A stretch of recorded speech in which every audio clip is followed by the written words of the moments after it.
students, it was Pramni ma'am's idea and request. And she said that please tell the students, especially the senior students who will now leave the school, talk to them about the philosophy of the school. She said 3 things. She said, talk to them about the philosophy of the schools, the philosophy behind these 5 walls. We've done huge murals. At least the outgoing students should know.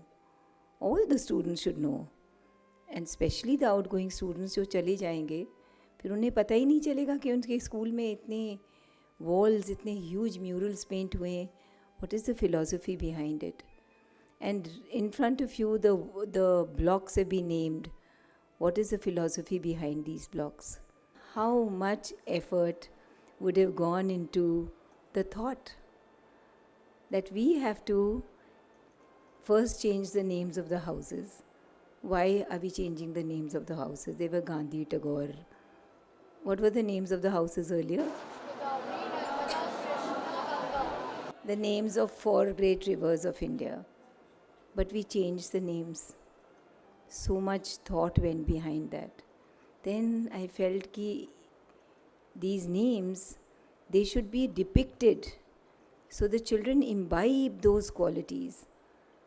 And then we looked for artists all over India and South America and Brazil and Italy.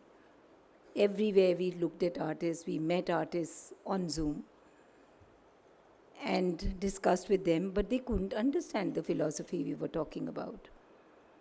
And then I found Harshvardhan. And when I found Harshvardhan, I felt there's an opening. He too would not understand this. When we talked about wisdom, he would draw books. When I would talk of strength, he would draw something to do with strength. I said, listen, Harsh, if you're going to do these 5 huge murals, you and I need to be on the same page. It took me at least 2-3 months of speaking to him, sending him messages, sending him excerpts, till he and I could kind of be on the same page. And then he started sending the artwork, rough sketches, which kind of collaborated with our thought, right? Still, what he sent for perfection was just not in order. And whatever I thought about sketching for perfection was really stupid. Was really silly. When he would sketch it, it would look really stupid. And we both didn't know what to do because nothing was emanating from us for perfection. And then I said to Harshvardhan, I said, listen, we have a spiritual group of students here. Let's go to them. Maybe somebody comes up with an idea. And Harsh flew in from Pune, I flew in from Delhi. And we had a meeting in the dance hall with a small group of those who attend the spiritual retreat. And we showed them, we talked about the philosophy. We showed them the artwork that was going to be done, rough sketches of wisdom, strength and harmony. And then we showed them the choices we had for perfection. And you know what? Those students all said in unison, ma'am, perfection is not good. I said, we've come to you for this only. What should we do?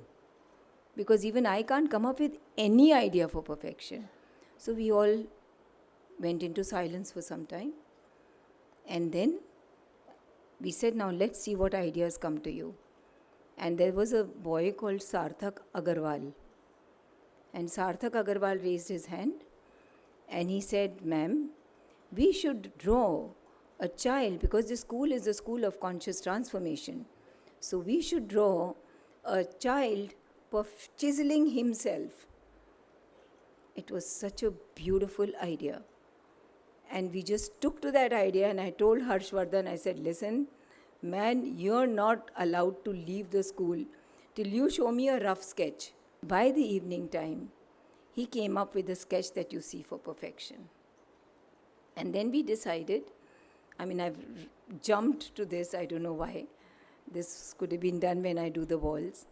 But yes, just to show to you that a lot of thought gone behind the philosophy of the school, the philosophy of that has gone behind the 5 walls, and the philosophy that has gone behind the naming of your blocks. Because it was so difficult for anybody to say where that class is. Now it's become easier because each block has been named. But there's a philosophy behind it. And if you students leave the school without even knowing what the philosophy is, it's your loss. It's your loss. So whatever I'm going to be saying is not anything other than what is there in the diary. So if you have your diaries with you, you can, but forget the diary for now. Just try and concentrate if you can on listening to me. I'd like to share 3 things with you: the philosophy of the school. What is the philosophy? Later on, you'll go to college, you'll get married, you'll get jobs, you'll have children. If perchance you're in Lucknow, if perchance you want to have your child admitted in this school, wouldn't you like to know philosophy क्या है school की? पढ़ाना तो कोई भी कर देगा, literacy तो कोई भी दे देगा. Every school gives literacy. Are they going to educate my child? There's a difference between literacy and education. Would you like your child just to become literate? A, B, C, D, K, K, G, G, 1, 2, 3, 4 multiplication? There is something called education of the heart. That is what we are trying to do here in Jaipuria school. And it's happening openly and subtly, both ways. So we start with the philosophy of education in Jaipuria school. See, at Seth M.R. Jaipuria School, Gomti Nagar, Lucknow, our focus is to provide a learning environment that nourishes 3 precious qualities that every child is born with. Every child is born with these 3 qualities, but they somehow start losing it as you face the world, as you explore the world, as you meet the world. You sometimes start losing these valuable assets. And these 3 precious qualities, which must be inculcated, which must be nourished and nurtured in a school, are innocence, imagination, and a spirit of discovery, exploration. Very good. That spirit of exploration is so important. Everything cannot be fed. You have to be given a topic and it has to be discussed. Because when you discuss things, what will come out will be probably much more than what the teacher is going to tell you. So the teacher will learn, the children will learn, and it becomes an exploration of those topics. That is what we are trying to do in Jaipuria school. Innocence, I don't know how much we can nurture your innocence as you grow older. The innocence starts receding, but from the innocence grows purity, which we are also trying to inculcate here through spiritual sessions and other things. Innocence, imagination, and a spirit of discovery, exploration, whatever you may call it. So, education at Jaipuria school is attempting to synchronize with the light of Sri Aurobindo's philosophy. Sri Aurobindo's philosophy of unraveling the hidden potential within each one of you. Each one of us has within us the soul. You can call it Atma, Ruh, soul, call it whatever you want to. Every religion, everybody believes that there is a soul within us. And Sri Aurobindo's philosophy is that within the soul, there is a hidden potential, a divine potential, a potentiality of being able to reach the impossible. And we are trying to align our philosophy with his philosophy, that you all come to know about this hidden potential within you. You learn how to connect with that, and then you learn how to dive into that, and you learn how to pick up the pearls that there are inside and bring them out and chisel your personality. All that you need to know, all that you need to learn, all that you need to grow into is all hidden here. You all have learned that mantra in your Deva Bhasha.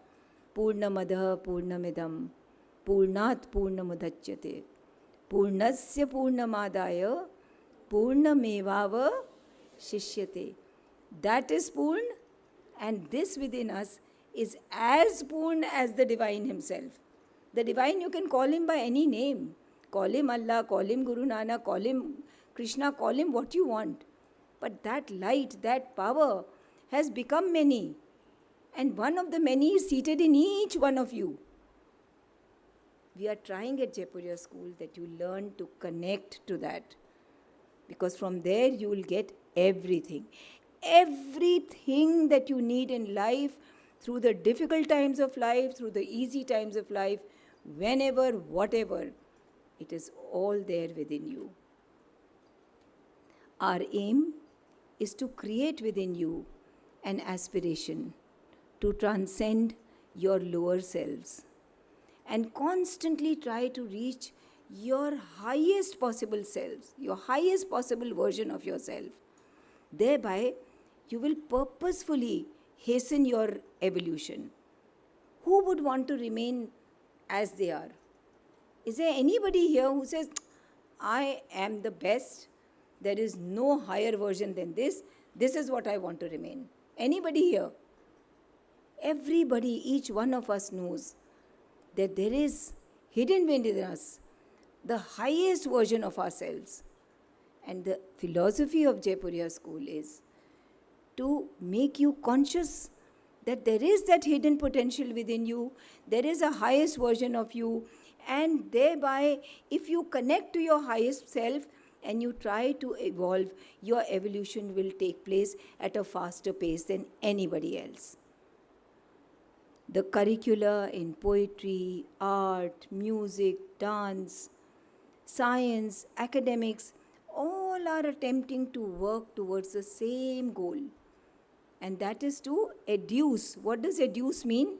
Education comes from the word educe. Educe means to bring forth. Educe does not mean to inject information. Education comes from the root word educe. Educe means to bring forth. What will you bring forth? What is within you? Sri Aurobindo has given 4 principles of education. And in one of the principles he says that all knowledge lies within the child. What you have to do is bring it forth. You don't have to inject. So at Jaipuria school, we are attempting, I'm not saying we have successfully done it, we are attempting to work towards the goal that we educe, we bring forth perfection from within you. This is what we are striving to do. Right? And to keep you students grounded in values, grounded in the culture of your land, we have been teaching conversational Sanskrit through Deva Bhasha from playgroup to grade 8. So much it impacted some students, some 17, 18, 19 students, that they came forth and they said, ma'am, we want Sanskrit in grades 9 and 10 also. There was many years back one student who said, हमको grade 9 में Sanskrit चाहिए.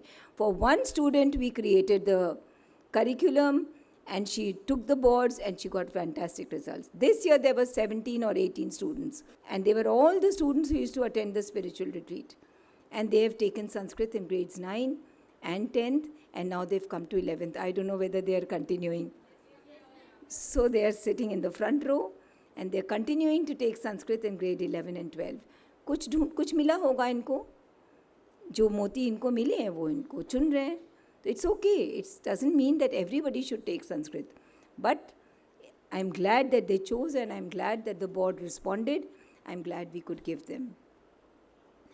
It is our long-term vision to arouse in you a curiosity towards a wider aim of life.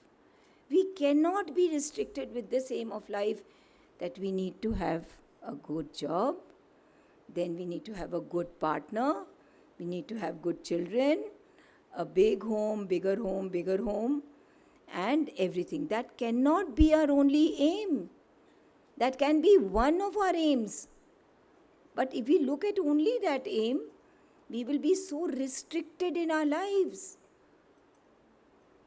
What is it that we will give to our children and their children if we are brought up with just this aim? Think about it. I'm not going to talk on the aim of life today. Maybe one day we do. But think, it's a food for thought for you. Should there be a goal in your life which goes beyond the physical and material needs? If there should be, then create your short-term goal, middle-term goal, and long-term goal, how you will achieve that. And make that goal sit parallelly with your physical and material needs goal. Both are as important. None of them is less important than the other. Our pedagogy in SMRJ is rooted in the deepest of values of humanity, and that is Vasudhaiva Kutumbakam. The world, the whole world is one family. The earth, everybody who's there on the earth is one family. So, should we begin with the walls now? What was the philosophy behind the 5 walls? Who all are interested in hearing about it? Thank you. Thank you. That encourages me and motivates me. So, we are going to talk about the first wall. Man is a transitional being. He is not final. Would anybody here, except for those who've already heard about it, would anybody here tell me what they've understood by this wall? I'm Shlok Kapoor. I'm from class 12th.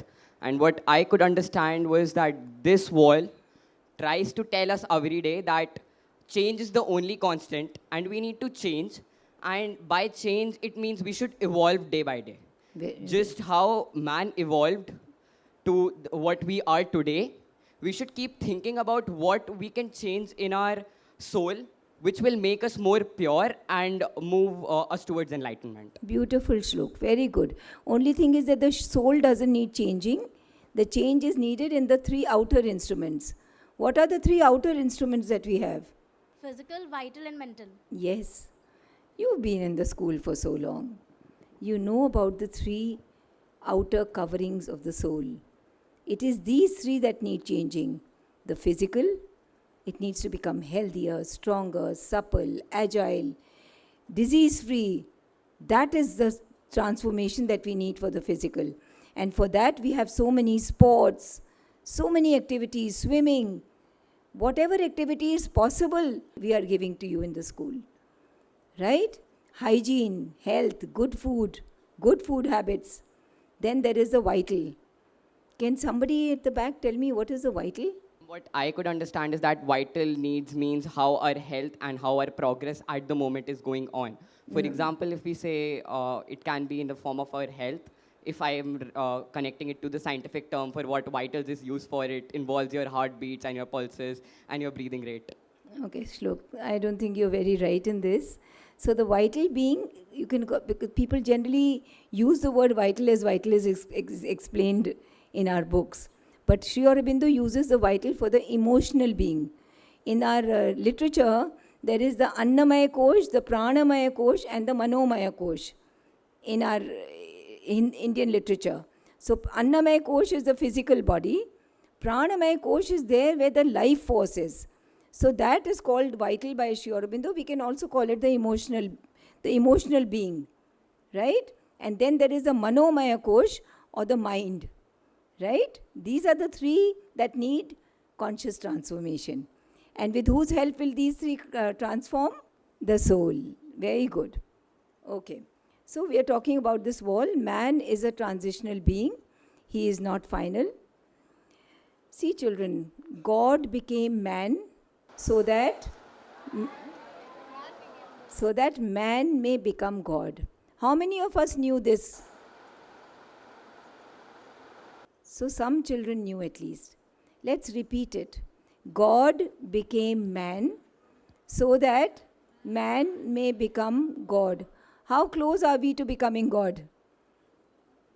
We are like that far, or further and further and further. But the chances of doing that are not impossible. Why? Because of the presence of God right here within us. He's right here within us. What do we need to do? When we have God right here, we know what our aim is. What do we need to do? Come on, children, not the front row. You all know. What do we need to do? God is right here, and we know that our aim is to become God. What do we need to do? that beautiful word called aspiration. We have to aspire to change. And this soul here is called the flame of aspiration. So, now the philosophy behind this wall. Before this universe came into being, there was only God. There was no universe. There was only that presence. You can call him whatever name you want. Allah, Ishwar, Guru Nanak, call him whatever you want. There was only God. And he saw within himself so many personalities. He saw within himself so much variety. He decided to become many. And the Vedic rishis heard him say, Bahusyam, Bahusyam. I want to become many, I want to become many. And he expanded his own self. And he became other than himself. He became, the perfect became imperfect. Sheer delight and joy became sorrow. Sheer light became ignorance. And the sheer immortality became the mortal. Remember that verse that we always say, Asato ma sadgamaya, tamaso ma jyotirgamaya, mrityor ma amritam gamaya. What are we praying for?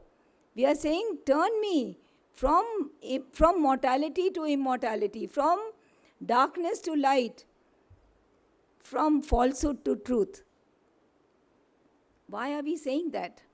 Because somebody up there, some rishi knew that the potentiality is within us and God became man so that man may become God. That is why we pray for that. So, God became inconscient. But let us remember that it is God who became the universe. From God came out time and space. Time and space came out of him, and in that time and space, the universe manifested itself. Can the universe manifest without time and space? Everything is bound by time and space. So in that time and space, the universe manifested itself. This substance was imperfect because God had chosen to become imperfect. And then he saw that everything has become so imperfect. How do I make it perfect? And then from himself, as from a fire, sparks come out.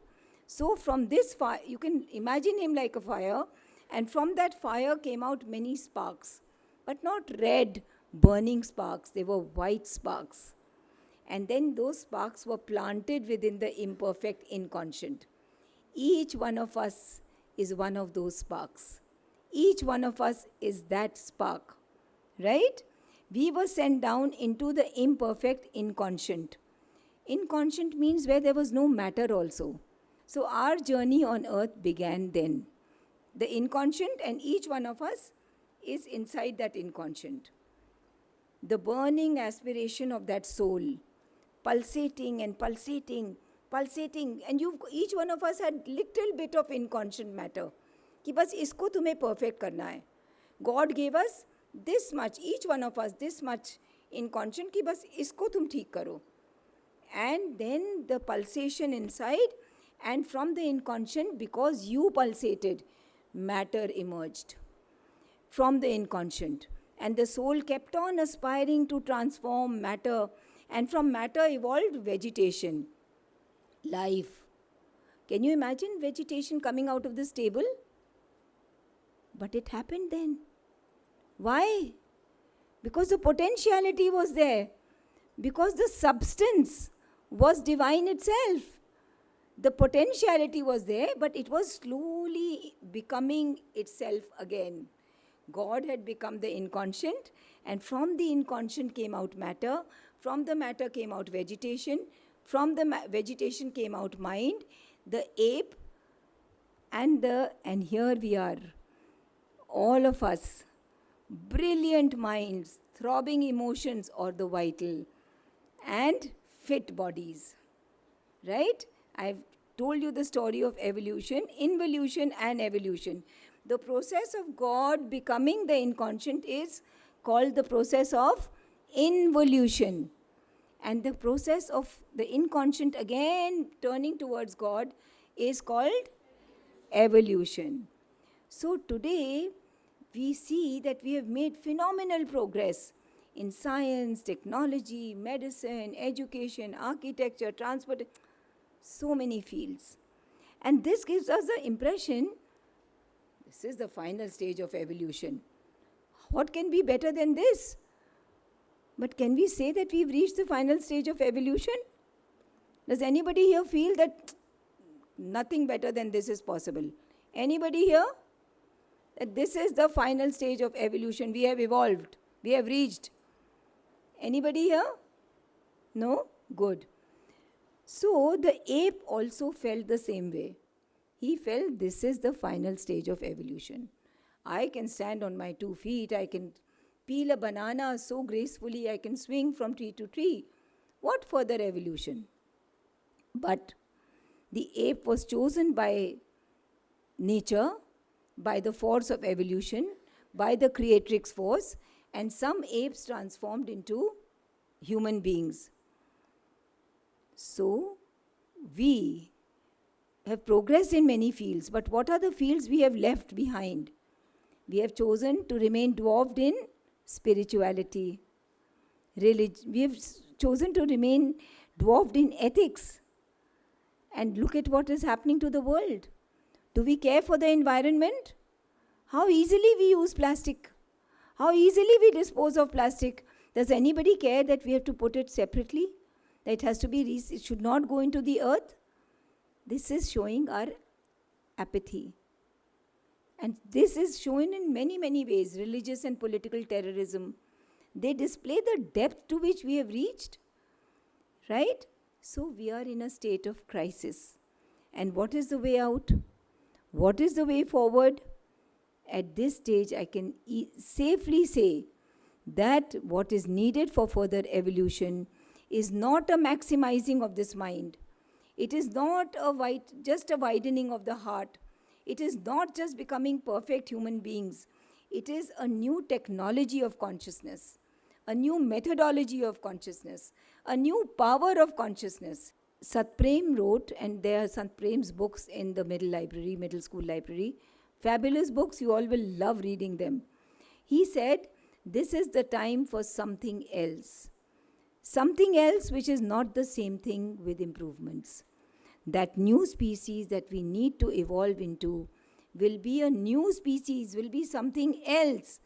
And only those of us who believe in that, who will collaborate with Shakti, who will collaborate with this force inside, will evolve and evolve rapidly. Right?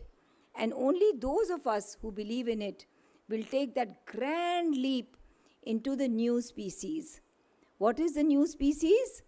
Luminous beings of light, love, power, and bliss. Light, wisdom. Love, harmony. Power, yes, power, strength. Bliss, perfection. Everything is tied together. There is a philosophy that has gone behind everything. And this you students must know. So, at the bottom you will see something black. That shows the inconscient. And from there comes out matter. Then comes out little bit of vegetation. And then the lower forms of mind, the fish and amphibians. Then the ape. And then the ape turns into a human being. And the human being turns into the luminous being of light, love, power, and bliss. This is our first wall. The 4 houses of Seth Jaipuria school are called wisdom, strength, harmony, and perfection. There is an underlying reason for these names. See, how do you feel this whole universe is running? How does the Supreme Mother manage the universe? Do you think it happens by itself? ऐसे ही हो जाता है. Or somebody had the vision and somebody designed it and somebody manifested it. Even if you look at something so simple as this coaster, can it just come out of the black, what is it called? The black hole. Can it just come out of the black hole? Somebody would have visioned it. Somebody would have had the vision, somebody would do the designing, and then somebody would manifest it. In the Isha Upanishad, they are called the Kavi, Manishi, and Paribhu.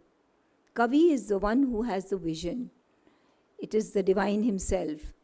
And then Manishi is the one who, in his Manishi Roop, he puts forth all the possibilities. When you look at all the possibilities, and then he chooses the possibility finally that has to be executed. And then he uses his supreme creatrix force, Shakti you can call, evolutionary force, call her by whatever name, but that is his force. He uses his force to manifest the universe, right? How does she execute the divine executrix force? How does she execute his plan? A secret has been discovered. A secret has been discovered by our ancients. The kind of work our ancients have done, if somebody would bother later on in life with the help of the science that you've learned, the Sanskrit that you've learned now, you'll be able to maybe later on have some interest in looking at your Vedas and looking at your Upanishads. That secret has been discovered by our ancients, which reveals how the Supreme Universal Mother or the Supreme Force manages the universe, using both the science of management and the art of management. This secret we want to share with you, students. And that is why your houses have been named Wisdom, Strength, Harmony, and Perfection. I'll tell you about them. See, the planets revolve on their own axis. Do they ever deviate? No. Seasons come and go at the right time. Of course, forgetting all the climate changes that we have done. Our bodies. Have you ever thought about how immaculately we've been designed? I mean, there's a height of designing that has gone into our bodies. Our brain has so many meters of that grey matter.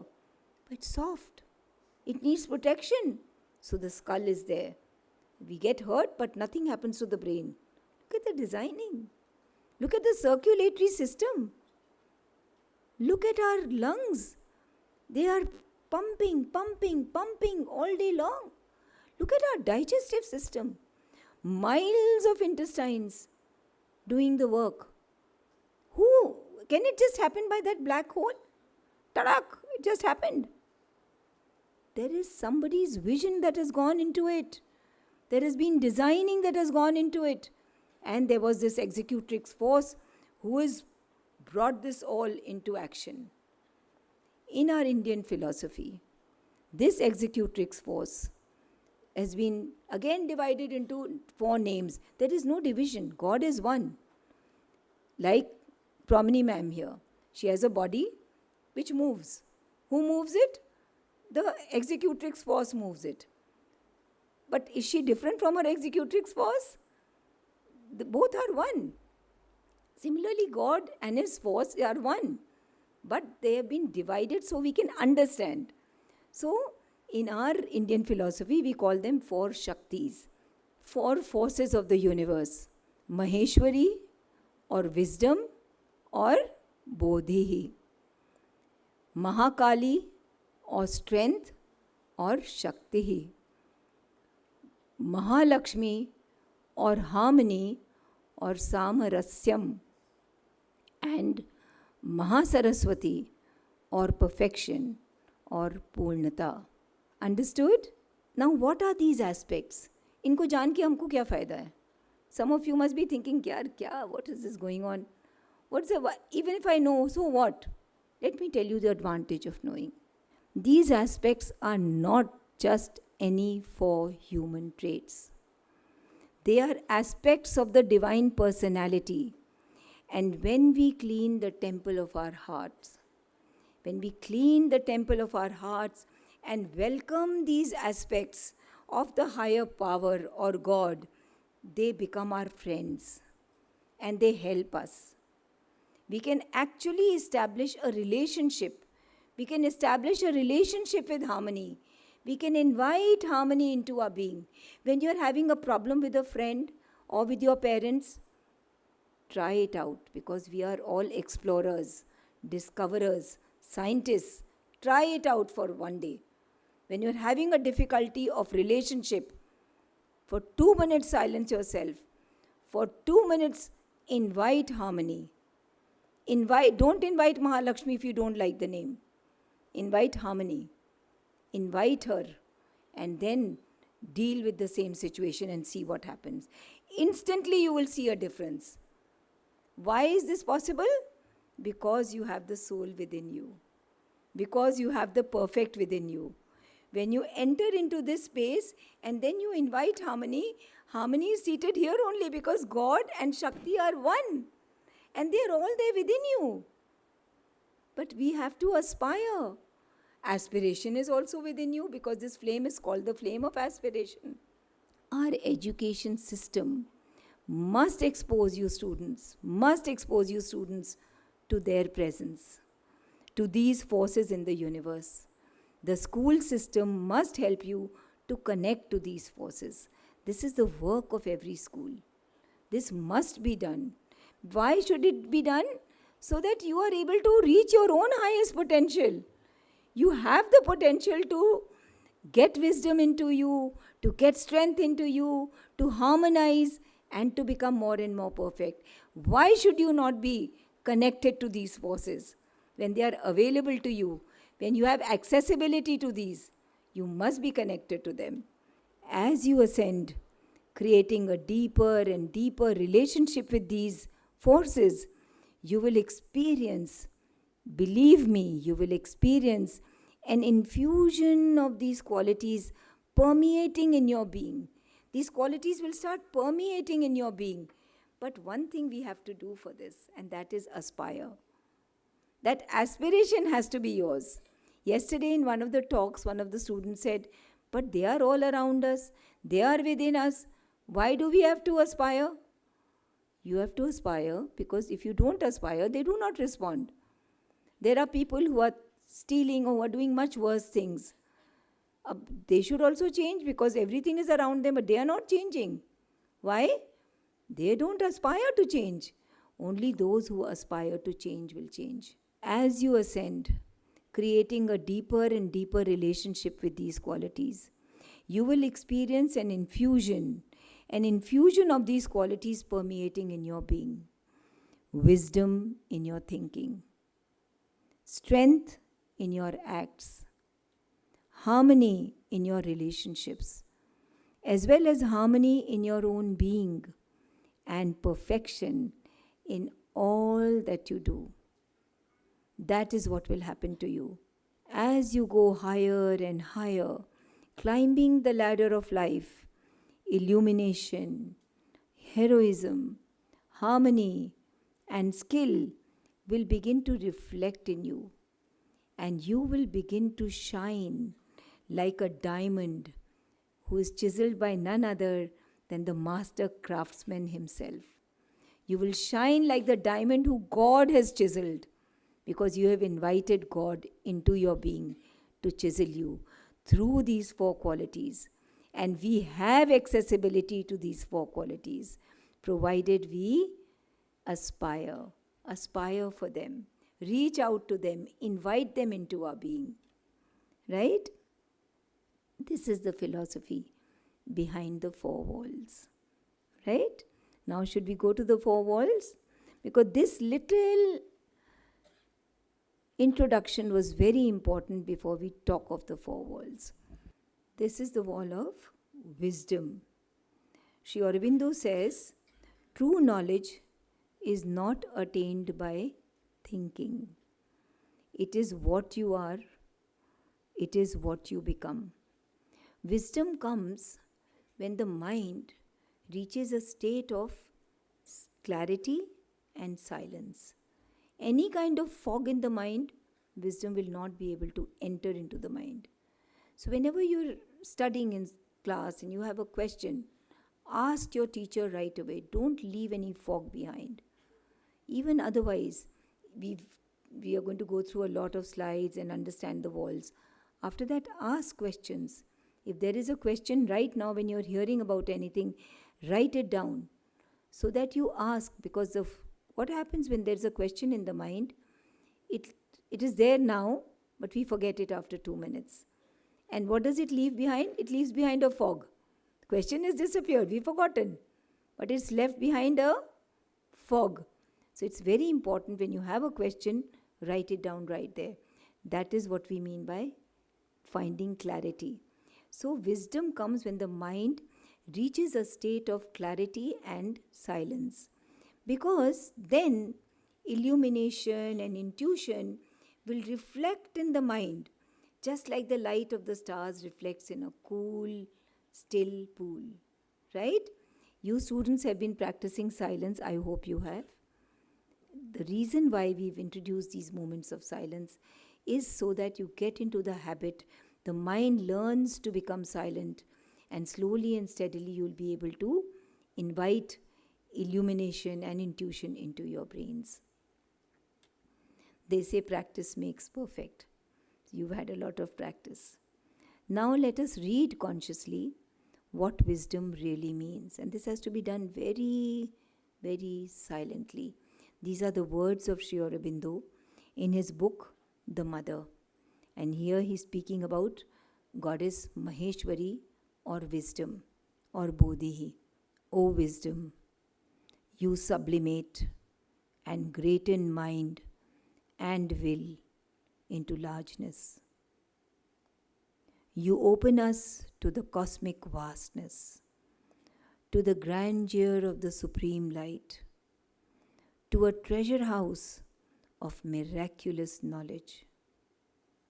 You are tranquil, O wisdom, great and calm forever. Nothing is hidden from you that you choose to know. You comprehend all things and all beings and their nature, and what moves them and the law of the world. You are equal, O wisdom, patient and unalterable in your will. To the wise, you give a greater and luminous wisdom. On the hostile, you impose the consequence of their hostility. The ignorant and foolish, you lead according to their blindness. For you are above all, O wisdom, bound by nothing and attached to nothing. Adapted from the text, The Mother by Sri Aurobindo. If there are any queries at this point, please ask. Ma'am, I'm Krinali Naik of class 11E. Ma'am, the part that was written by Sri Aurobindo on the slide wisdom, ma'am, it was true knowledge is not attained by thinking. It is what you are, it is what you become. So, ma'am, here the lines which says what you become, ma'am, are we talking about the ultimate aim that we are to become, or what is it about? So there are people who know but who are not implementing it.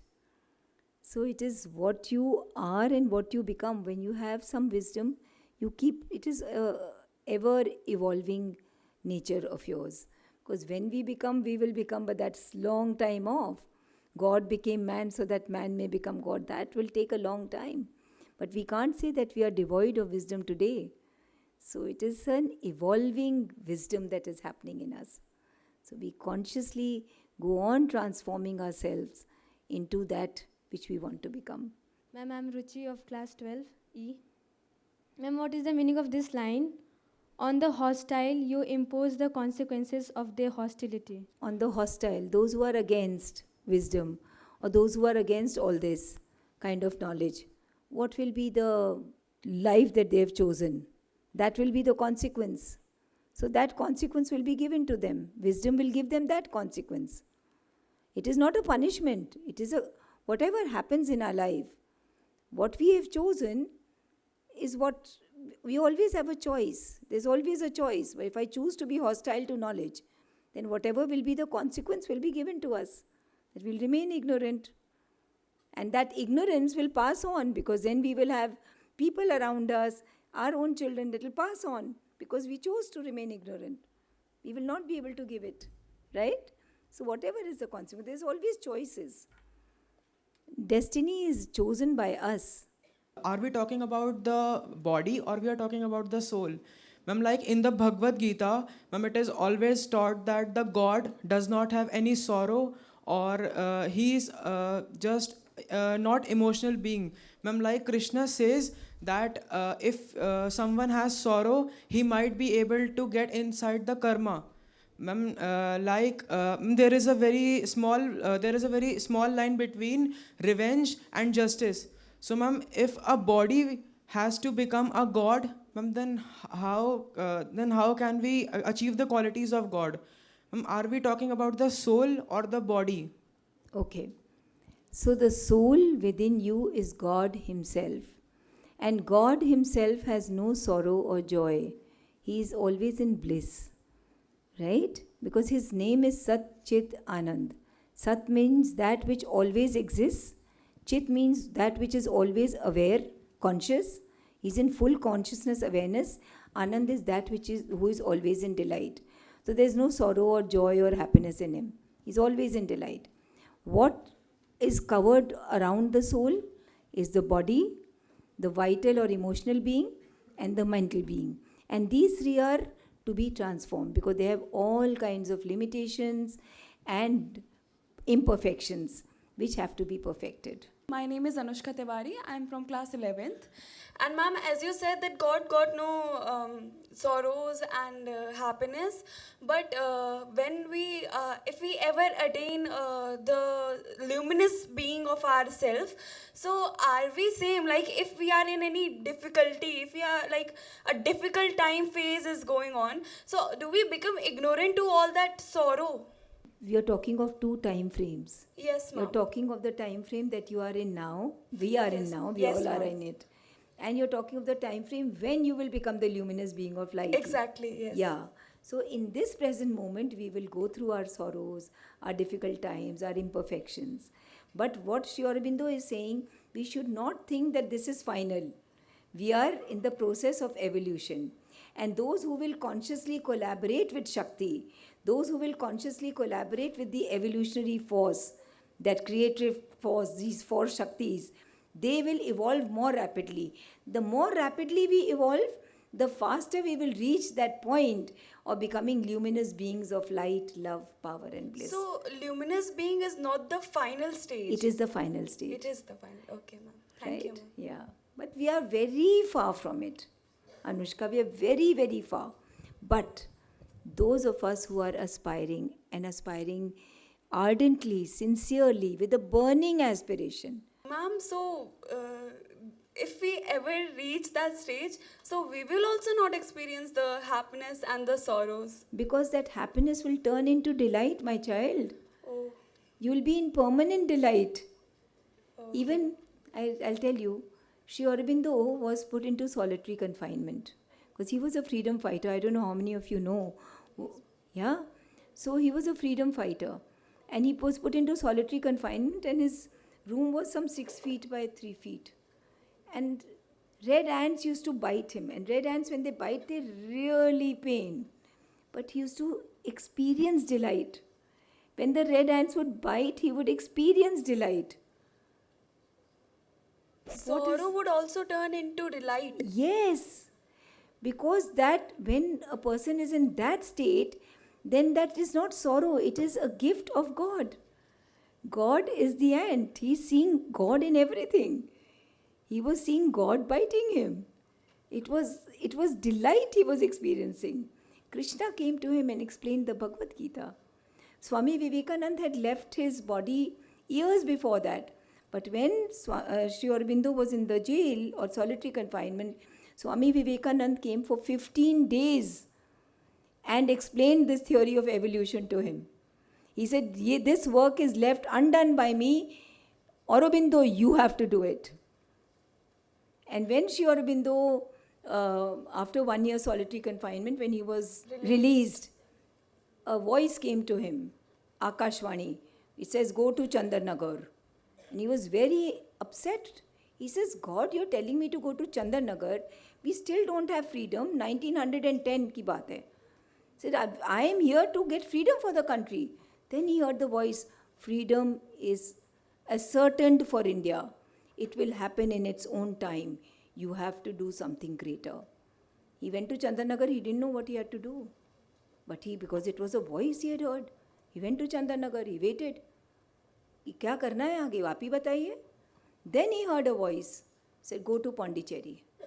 So it's a South Indian person who had a big home. And a voice came to him and in a dream. He said, on the 4th of April at 4 p.m., a great saint will come into your home. You have to protect him from the British police, create a place in your home where he can be protected, look after him. Sri Aurobindo landed at that home at exactly 4 p.m. on the 4th of April, and the basement was created for him, and an inner chamber, I've gone and seen that inner chamber where the food could go, by that pulley system. And there he stayed for some time till he moved to, he stayed in utter poverty. But then he came to know what he had to do. And he stayed in a room alone for 26 years and wrote and wrote and wrote and wrote all these volumes of wisdom that he has given to us. Volumes and volumes and volumes. Only 2 days he would give darshan. I can tell you so many stories of Sri Aurobindo. Yes? You said that we will become an individual soul that is filled You with are an bliss. individual soul already. No, ma'am. Like, ma'am, when we attain the final stage, ma'am, it is said that all the souls come into the supreme soul, that is Vishnu or Mahavishnu. So, ma'am, we can't be an individual soul that is filled with bliss. Ma'am, we have to be the part of God. You don't have to. You can choose. There are so many people who have reached Jivan Mukta jinko kehte hain, who have reached liberation while they are on earth. And they choose that I don't want to merge with you, God. I want to come back again and go through the suffering. When you come on earth, you have to go through the sufferings of the earth. Krishna went through such difficult times. So many difficulties Krishna faced. So many difficulties Rama faced. We can choose to come back on earth so that we do the work of God on earth. Ma'am, but ma'am, in Rashmi Rathi, ma'am, that is derived from Bhagavad Gita. Yeah. Ma'am, it is said that सब जन मुझी से पाते हैं फिर लौट मुझी में आते हैं जिज्ञासे करती ज्वाल सकन सांसों से पाता जन्म पवन. Ma'am, like in these lines, ma'am, it is clearly mentioned that the God has all the power to manipulate us. No, And he ma'am, doesn't manipulate us. He gives us opportunities and chances. He doesn't manipulate. This word is wrong. The word you're using is wrong. He doesn't manipulate us because he is inside us. What we are going through, he is going through. He's not manipulating. He's right there within us in his fullest form. Right? yes, ma'am. And sab lot hami muji mein aate hain is a choice we have when we reach the state of Jivan Mukta. When we reach the state that we are mukt from all our imperfections, completely mukt, then we have a choice of either merging in him or we can choose to come back and say, God, there is so much work of yours left on this earth. There are so many people who are suffering. I'm ready to go through the pains and aches of life. I want to come back again and again. Use me as your little servant, your elf, whatever. Just use me for your work. And so many people come back for that. Yeah? Thank you, ma'am. Thank you. So, strength. The mother says, all who are truly strong and powerful are always very calm. It is only the weak who are restless. What does strength really mean? Heroism grows in a student who contemplates on strength, on health of his body, the strength of his willpower. Strength is that which not only knows right from wrong. I know right from wrong, but I don't choose right because my willpower is not strong. Then what's the point of knowing? Right? So strength is that which not only knows right from wrong, but also possesses the strength of will to choose the right from wrong. Right? And practice it. Now, I'll read out the words of Sri Aurobindo in his text, The Mother. This is not the complete text, let me tell you. What you have in your diaries, what you have on those sunboards, is only a small adaptation. These are mantric words, beta. If you can download them and read them silently. This is just one little portion of what he has written because we didn't want to stuff you with too much. But if you read it as a mantra sometime, it actually happens in your being. All right? So when I read these words to you, you can keep your eyes closed. Do not try to read it on the board. And just imagine that this is all happening within you. Okay? O strength, a mighty passion are you, shattering every limit and obstacle. Terrible is your face to weakness, O strength. Ruthless to negativity your mood. You deal roughly with all in man that is unwilling, ignorant, and obscure. O strength, you smite awake at once if need be the untimely slumberer and the loiterer. Your anger is dreadful to the hostile, and painful your pressure to the timid. You are loved by the strong and the noble, for you expel what is impure in them. The aspiration that mounts in flame are your motions. Your spirit is tameless, O strength. Your vision and will are like the flight of an eagle. Your feet are rapid in ascent. Sri Aurobindo. See how beautifully he writes? The aspiration that mounts in flame are your motions. When we aspire, when we go to this flame of aspiration, the soul within us, and we aspire and aspire for these qualities to go into us, to instill into us, to permeate into us, that is our strength. Your spirit is tameless. Tameless spirit strength has.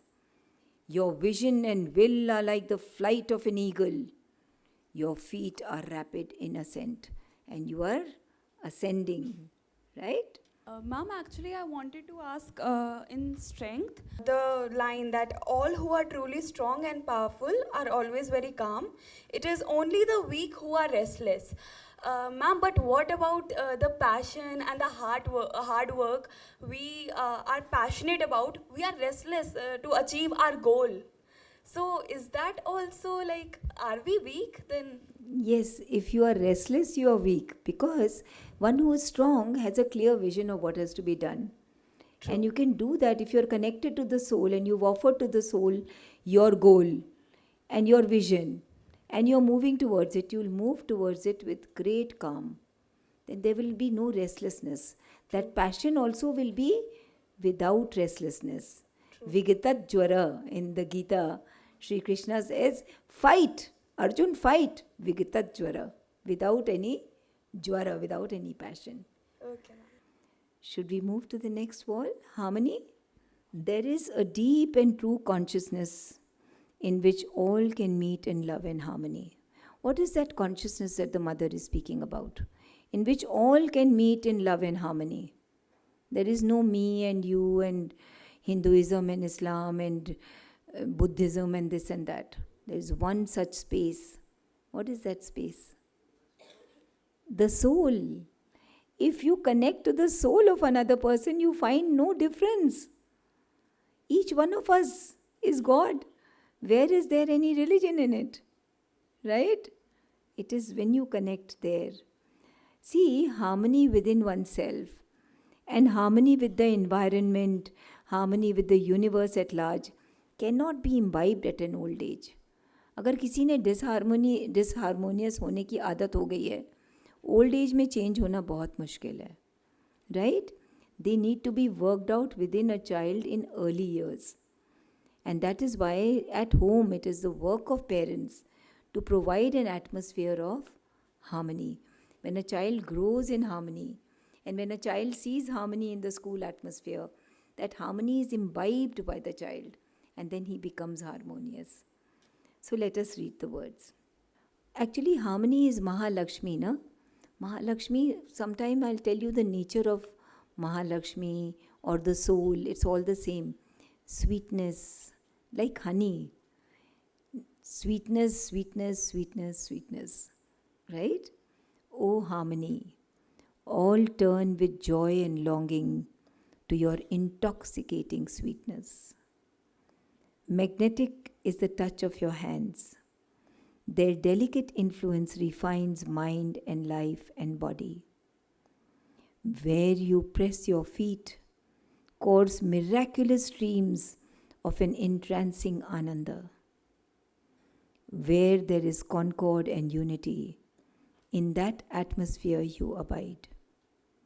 Where love and beauty are reluctant to be born, you do not come, O harmony.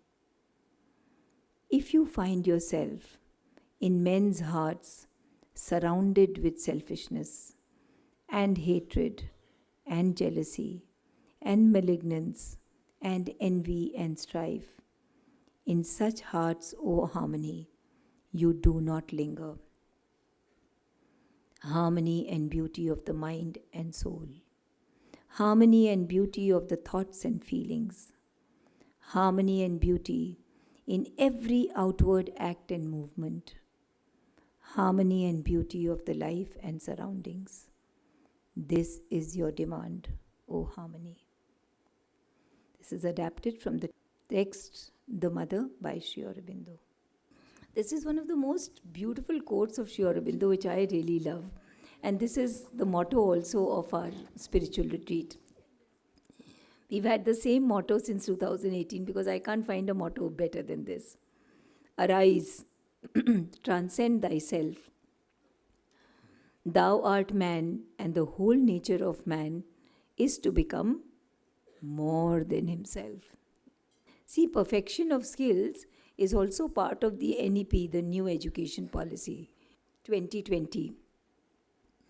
Because this is what will make a difference between the educated employable and the educated unemployable youth. What will make the difference? Perfection skills.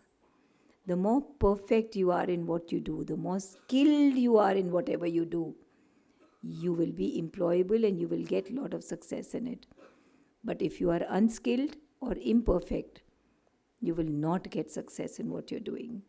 So, dear students, if you are aiming for success in life, perfection in all that you do must become a habit. Must become a habit, must become your nature. Let's read the words of Sri Aurobindo. The youngest of the four, you, O perfection, are the most skillful in executive faculty. Executive comes from the word execute. So it is that faculty which executes. The youngest of the four, you, O perfection, are the most skillful in executive faculty. You give the precise knowledge, patience, accuracy, conscious hand, and discerning eye of the perfect worker. For the will in your works, O perfection, is scrupulous and finds every minute defect and incompleteness. Nothing is too small or apparently trivial for your attention. Molding and remolding, you labor each part till it has attained its true form, O perfection. Carelessness and negligence and indolence you abhor. All scamped, hasty, and shuffling work, and leaving of things undone or half done, is offensive and foreign to your temper. When you take up the transformation of the nature, your action is laborious and minute, and often seems to our impatience slow and interminable. But it is persistent, integral, and flawless. Sri Aurobindo.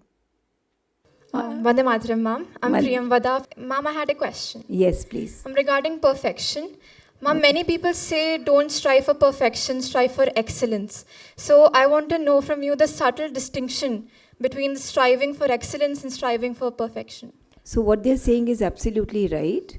We cannot reach perfection with one leap. But if you try to be excellent in whatever you do, if you try to be skillful in whatever you do, try to reach the utmost perfection that you are capable of at that moment, to the utmost level of perfection that you are capable of at that moment, that is being excellent. And then every time you strive and ascend, you will reach higher and higher levels of excellence, which will lead to perfection. But don't say don't strive for perfection. Our ultimate goal is perfection, but we can reach it by becoming excellent. So whatever that person has told you is right. Yes. Thank you. Now this second session is about the naming of our blocks, the philosophy behind that. See, our school was growing in area, and to facilitate the movement of the teachers and students and also guests, we needed to name the different blocks so it would facilitate it. Many names were proposed. We thought about it. We sat down together. And finally, we decided to use our Vedic terminology, which would not only give us an opportunity to know about the gods or cosmic powers, but which are mentioned in the Vedas, but would also constantly remind us of our proximity with these Vedic gods. Because अगर बार बार बोलेंगे Aryaman block जाओ, तो दिमाग में कहीं तो आएगा ना, Aryaman, god of what? I have accessibility to him. Varuna, god of what? Mitra, god of what? Bhaga, god of what? So that is why we named these blocks what we named them. So you would be constantly reminded of your proximity and your accessibility. Because of the presence of the soul, you have an accessibility to all these gods. Yes? See, in the center is Surya. Surya, Agni. Surya in the Vedas it's not the Surya that you see, the sun. Surya, because it has so much light, so it is used as a representation. A representation which represents truth. Truth with a capital T. Delight with a capital D. What is truth? What does truth with a capital T depict? God. Right? So Surya represents truth and delight. Delight, God is called Sat Chit Anand, Satchidanand. Sat stands for that which is, that which exists, which always existed and will always exist. Sat. Chit is who is always aware and conscious. And Ananda is delight. That is God. So in one word we say he is truth and delight. Okay? Delight is the very nature of truth. And it is represented by Soma. Now, why I have brought this word Soma in this talk? Because later on when you all grow old, you will find people who are critics of the Vedas. And they will say, अरे आपके Vedic gods तो intoxicating drinks पीते थे, सोमरस पीते थे. सुनते हो ना कभी याद? सोमरस, वो लोग तो बहुत सोमरस का पान करते. They don't understand. Soma was a word used for delight. And the delight of which is the very nature of God. That is why the word Soma was used. उसका अपभ्रंश करके अब लोग बोलते हैं कि सोमा मीन्स आपके वैदिक गॉड्स इंटॉक्सिकेटिंग ड्रिंक्स पीते थे. What to say to them? It is only for this reason I got this sentence into today's talk. So, Soma is actually the delight, which is the very nature of Surya. Now, Surya is God, and we've talked in the last session that Surya is represented and within each one of us in the form of Agni. The Agni that we talk about, that first mantra of the Rig Veda that you all have learned since you all were in LKG. Can we say it together? So we can invoke Agni within us, the flame of aspiration. Can we all recite it together? Om Agnim Ide Purohitam Yagyasya Devam Ritwijam Hotaram Ratnadhatamam Om. It is the flame of aspiration within us. And this is the mantra that can be used to connect with Agni, to connect with our highest version, which is right here within us. This is the mantra that is most helpful to connect with Agni. So in the center is Surya Agni. Surya or the divine became many. We've talked about it in the first slide, right? Everybody is with me? God became many, everybody's understood? Just like from a fire, many sparks come out. What is the potentiality of every spark? Ma'am, it could turn into a big flame. It can turn into a big fire. Yes, ma'am. So the fire became many sparks so that the sparks could become Fire. that fire again. Yes, ma'am. These are only representative words, fire and spark. Exactly. God became man and implanted himself in each one of us. And who am I? Who are you? Ma'am, we are man, human. Inside of us, there's a God. Inside of you there is a God. Then in your next life, who will you be? We are the sparks, the Yes. the In your flame of next God, life, we you are will the not be sparks. Anushka. You Yes, will be ma'am. somebody else. But the spark will continue. In your life before this, were you Anushka? No. But you were there. Yes, ma'am. So who is it who's continuing? The Spark. sparks, yeah, The sparks, Agni. exactly. So who am I? The spark. Yes. Am I the clothes I'm wearing? No. I am the person. The real person, right? Yes, ma'am. Yeah. Thank you. So, Surya or divine became many, and each of these sparks, it has the potentiality to inspire this imperfect body, this imperfect vital or emotional being, this limited or imperfect mental being. This spark, this soul will inspire and inspire if we aspire. And it will inspire us to consciously go on transforming ourselves. Each one of us is this spark or soul, right? The soul or Agni within us is also called the illumined will of the divine, the intelligent will of the divine. What does this mean? Can anybody explain what does it mean to be the intelligent will of the divine? And now this is a very important thing I'm telling you all. You must remember it. God has a particular will, sankalpa, for each one of us at every moment. इस moment में क्या बोलूं, उनके पास उनकी एक will है मेरे लिए. Next moment there'll be another will that he has for me. Similarly, he has it for each one of us. That will is known by whom? By the Agni. Right? By the Agni inside us. If we keep in constant contact with the Agni, the divine's will manifest through this body, vital emotional being, and the mind. We must be able to connect with the Agni and find out what is thy will for me. Our prayer should be, let thy will be done, not mine. What should our prayer be? Let thy will be done, not mine. That not mine is very important.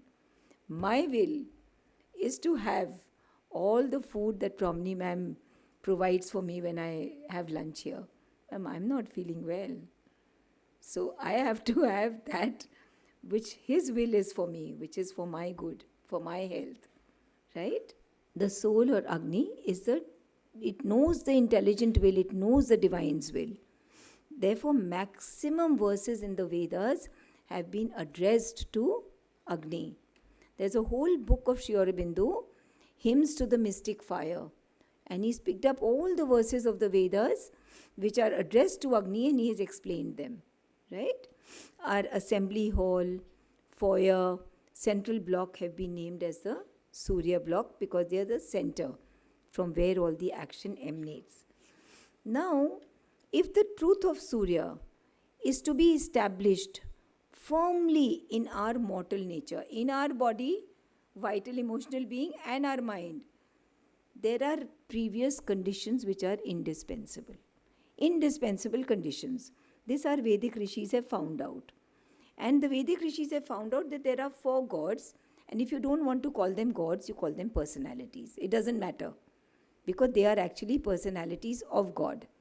There are 4 personalities which must be invoked, they must be propitiated, and they must be developed in our own being. Right? Today in the morning we talked of 4 Shaktis: wisdom, strength, harmony, and perfection.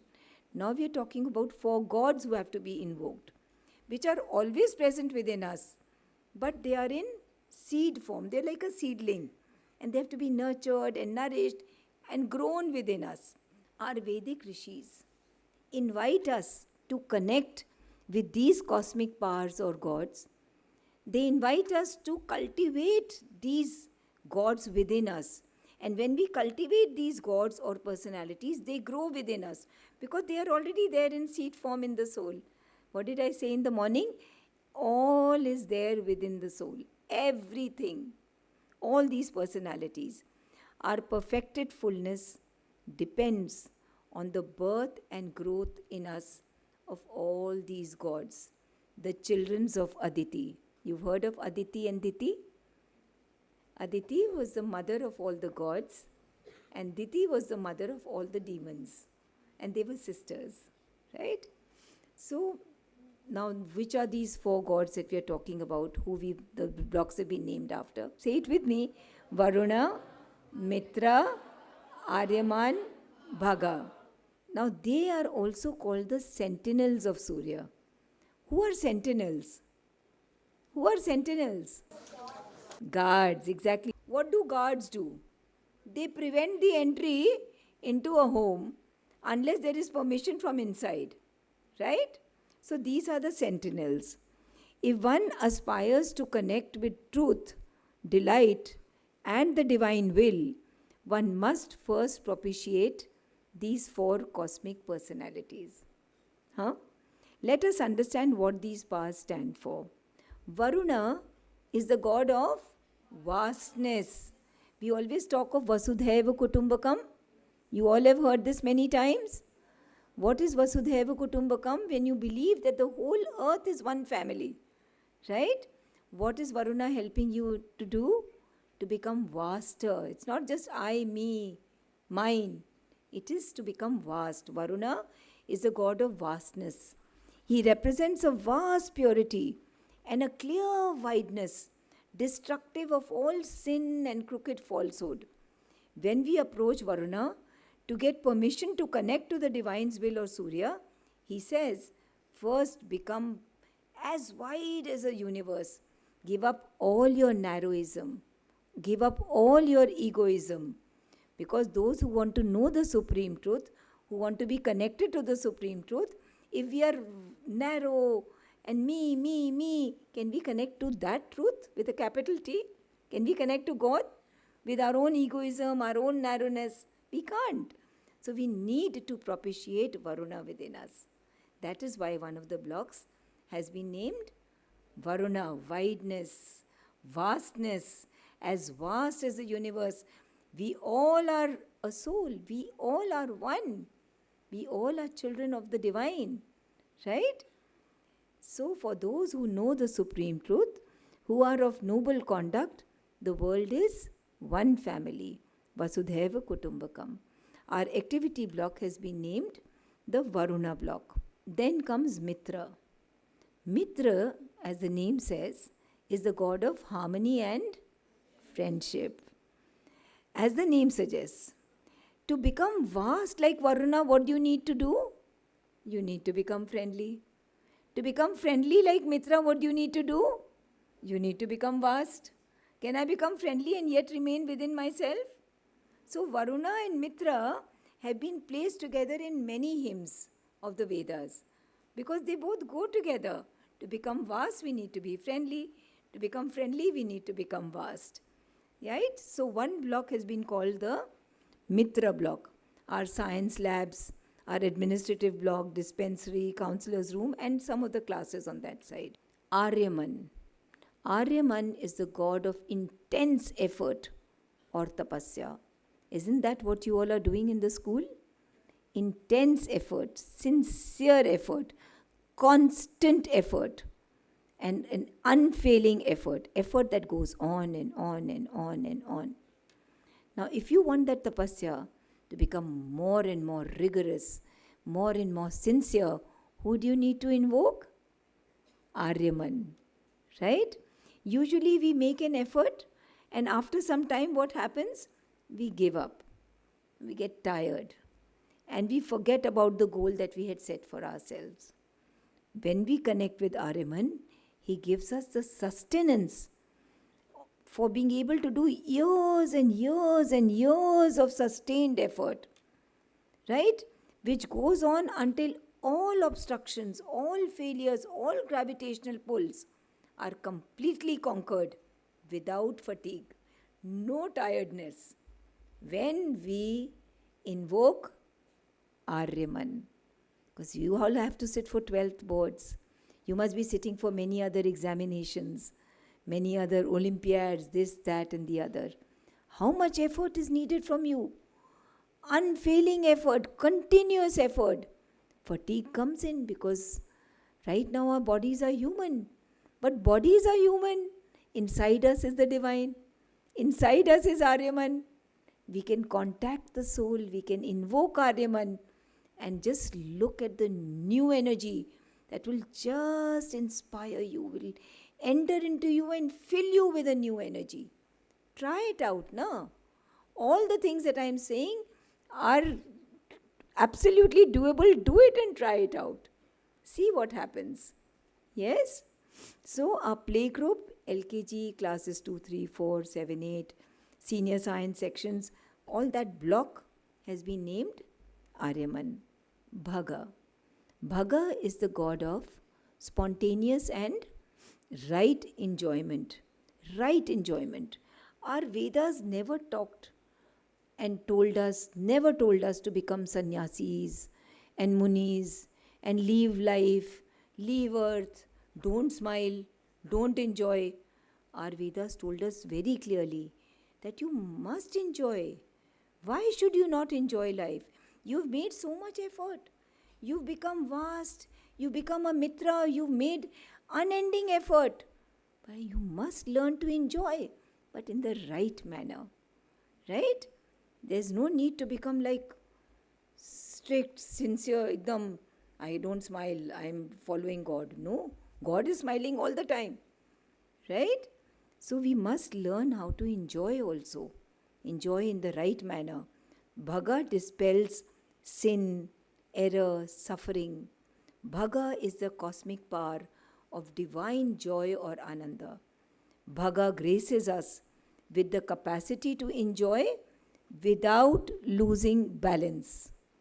You know what happens when we are very happy? First, I've got grade 1 or all India rank 1. Then we go crazy with that. No. Keep your balance, keep your poise. First, remember all those that you have to be grateful for, grateful to. First, keep a poise and a balance and then go and enjoy. But when you're enjoying, keep your balance, keep your poise. That is what Bhaga is, the god of right enjoyment.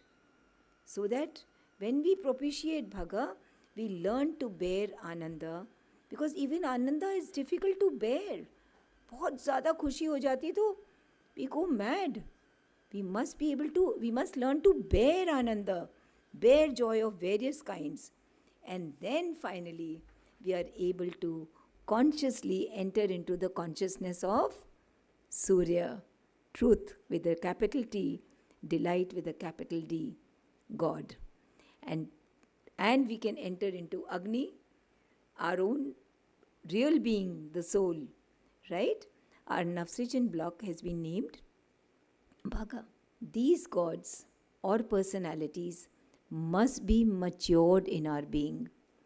Then we will be able to experience the truth and delight of the divine and manifest the divine will hidden in Agni or soul.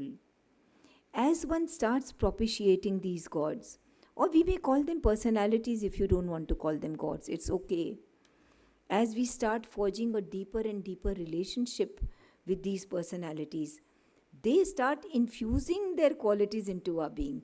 Who doesn't want to become vast? Invoke Varuna and you start becoming wider and wider. So, these 4 personalities will start infusing their qualities in our being. These 4 are the powers of the truth of Surya. If our aim is to experience the highest delight, the delight of Soma, we need to enlighten our mind, vital or emotional being, and our body. When we fulfill these 4 cosmic powers, then we can enter into Surya. Then we can experience truth and delight and get to know the divine's will for ourselves. Right? Gradually we reach the point where we become purer and purer and purer. Purer instruments of the divine's will. Surya, isn't that the very aim of our life? What is the aim of our life? That God's will is manifested through me. I become that bow through whom God uses the bow and reaches out his arrow, shoots his arrow, and it reaches the Lakshya. If his Lakshya is that we come first, or all India rank first or second, or all India rank 12th, or reach the IIT, or reach anywhere else, if that is his Lakshya, only when we become the perfect bow will that Lakshya will be able to reach the mark. तब वो भेद सकेगा उस गोल को, right? But for that we have to aspire and call these 4, and that is the reason we have named these 4 blocks Varuna, Mitra, Aryaman, and Bhaga. The ultimate aim of life is that the divine will and the divine will alone may flow through us. The ultimate aim of life is to become the perfect bow through which God shoots his arrows of thoughts, the mind, emotions, our vital or emotional being, and actions from the body. Ma'am, could you explain me the difference between Amrit and Soma? Okay. Amrit is the nectar and Soma is the delight. Both are full of delight. Okay. So, yeah.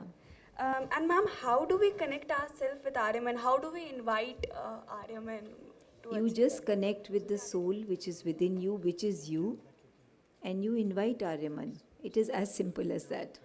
Okay. There is no need to have a fire and all the samidha and you put into it, because all the energy goes into the planning of the fire and the... When the Vedic rishis talked about the Havan, what were they talking about? They wrote in such cryptic manner that those who were still into the outer were doing that. But those who were into the inner, they were doing it in another manner. What is the inner manner? That the fire is within us. We know the spark is here. Yes. What is the samhita that needs to be put into it? The samhita is, I'm thinking that what will I say when I have to address these children? So I have to write down my talk, I have to make the PPTs. Before sitting down for it, I speak to the fire and I say, I offer to you, please flow, please guide, please lead me. Then when it is done and I'm correcting it again, I remember. And what is this is the samhita that is being put into the fire. When we put something into the fire, what happens to the fire? It glows. It becomes bigger and bigger. Yes. What do we want this fire to become? A flame. A flame. It will become bigger and bigger and bigger. The more it becomes bigger, the more purer it will make my body, my vital emotional being, and my mind. So every time I put something into it, the fire will become bigger. Yesterday I was addressing these children, and before that, 2 days back, I met one of the children in the park, outside in the field. I said, I'm going to give you the 5-second magic. First thing in the morning yesterday, he says, ma'am, you have to tell me the 5-second magic. Anybody here wants to know the 5-second magic? How many of you want to know the 5-second magic? So the 5-second magic, thanks to Anushka, we are coming to it, otherwise I would have forgotten. The 5-second magic is to remember the fire, the Agni, and offer into the fire whatever we are doing. That takes exactly 5 seconds. Try it. Oh Agni, I offer to thee whatever words I am speaking to Anushka. How long did it take? 5 seconds. 5 seconds. And that magic can be repeated hundreds of times a day. Nobody comes to know. I'm drinking a sip of water. Nobody comes to know. But inside I've said to Agni, I'm drinking this sip of water. I offer it to you. It's become prasad. True. Right? When the food, I open my tiffin box, I offer this food to you. Less than 5 seconds. How many times a day we can do this? And we keep offering to the fire, and the fire keeps becoming bigger and bigger. The bigger it becomes, the more it purifies us. Right? अच्छे कर्म करने से ये fire glow हो जाती है. अच्छे कर्म को भी ऑफर करके करने से हाँ. क्या होता है, जब हम अच्छे कर्म करते हैं तो उसका ईगो होता है, मैंने ये किया, आज मैंने उस बच्चे को, उस गरीब बच्चे के लिए ये दिया उसको, आज मैंने गरीबों को खाना खिलाया, 7 जगह Dhindora पीटेंगे.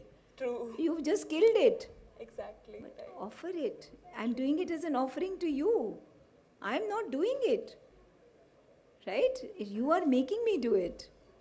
Right? Okay, ma'am. Thank you. Dearest Anjali ma'am, Huh? our deepest gratitude extends to you. Your presence is enough to quieten our restless souls. Your cherubic smile is enough to invite Anand in our beings. Your words are unequivocally enough to transcend us from ignorance to knowledge. Ma'am, in this busy world, in which we're definitely involved in a rat race, we forget a higher purpose. We forget who we truly are, our physical being, our mental being, our vital being, our emotional being, our spiritual and psychic being. And we are completely fogged by this material world that we forget our fullest aim is to be the best instruments to God. This session was extremely crucial to all of us because we need to be aware of the very aura that surrounds us, the very walls that speak volumes of knowledge, the very corridors that we walk in. The only moment when we become aware of all this, then we are conscious students. Thank you for instilling these values in every inch of our school and instilling these values in all of us. We promise you, and this is our Guru Dakshina, that we will try our best to instill wisdom in our thinking, strength in our acts, harmony in our relations and all that, and ourselves, and perfection in all that we do. Thank you so much, ma'am.